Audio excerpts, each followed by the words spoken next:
All the latest from Pittsburgh right now with Aditi Kinkhabwala.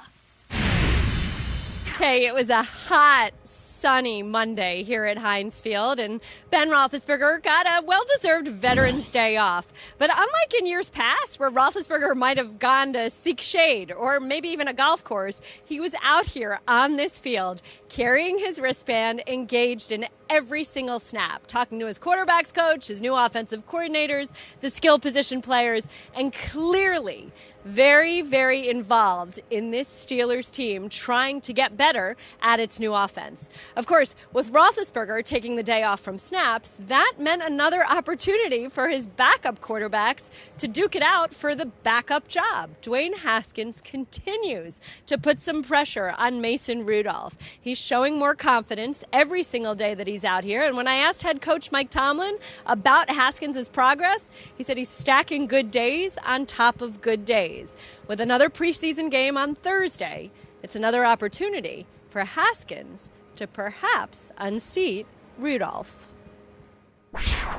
Aditi, we got to get Colleen to send you one of those neck fans that she boasts about so often here on NFL Network. Thank you for the latest from Pittsburgh. Let's break down these quarterbacks who will be throwing this season. Yesterday in the show, Kyle, you were pretty, I don't want to say critical. You kept it real about the Steelers wide receivers. You did. How do you guys think Ben Roethlisberger will handle his wideouts this season? Yeah, yesterday I said that Juju took a lot of heat. The idea that he cared more about his brand than his team. Deontay had to hear that he can't catch. And Claypool took heat for how he handled himself after the Browns loss. And then how does Roethlisberger handle this?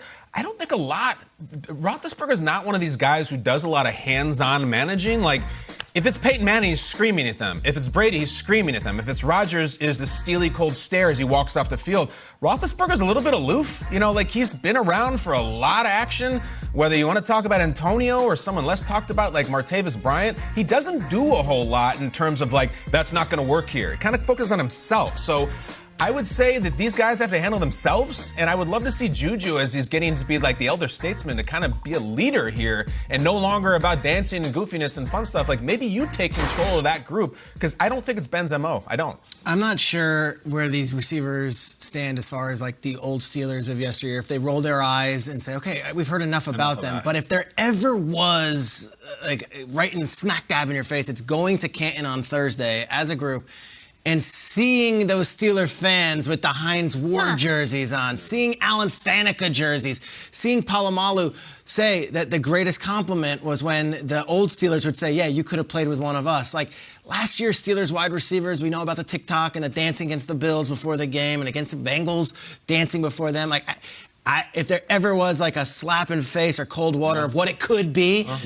it was seeing Heinz Ward induct Alan Faneca into the Hall of Fame, and everyone look at them with such reverence that Palomalu and Ward, these were Super Bowl winners. And that's not even talking about the Lynn Swann and John Stallworth and the Colquitt and the Franco Harris of yesterday. This is their generation. This is when they grew up. You'd like to think that, you know, Juju and Claypool and Deontay saw these guys and they're like, gosh, that's pretty cool that Heinz Ward and Faneca and, of course, Palomalu can walk around Canton and be revered as they are by the fans. We want that too. I didn't think of that. That's great. Yeah, you would hope that they embody the energy from past Steelers. But this is a new generation of players. You know, I feel like Big Ben, if he's not yelling at you, if he's not screaming at you like some of the quarterbacks you mentioned, KB, just get more reps in. And I don't like seeing Big Ben walk around without his shoulder pads on. I know he's a little bit older, and you want to take care of his body. We're not going to see him a lot in the preseason or even in training camp. But you need reps. I mean, the reason there was inconsistency is because I felt like they didn't have enough reps together as a group. More reps mean better steps in the right direction.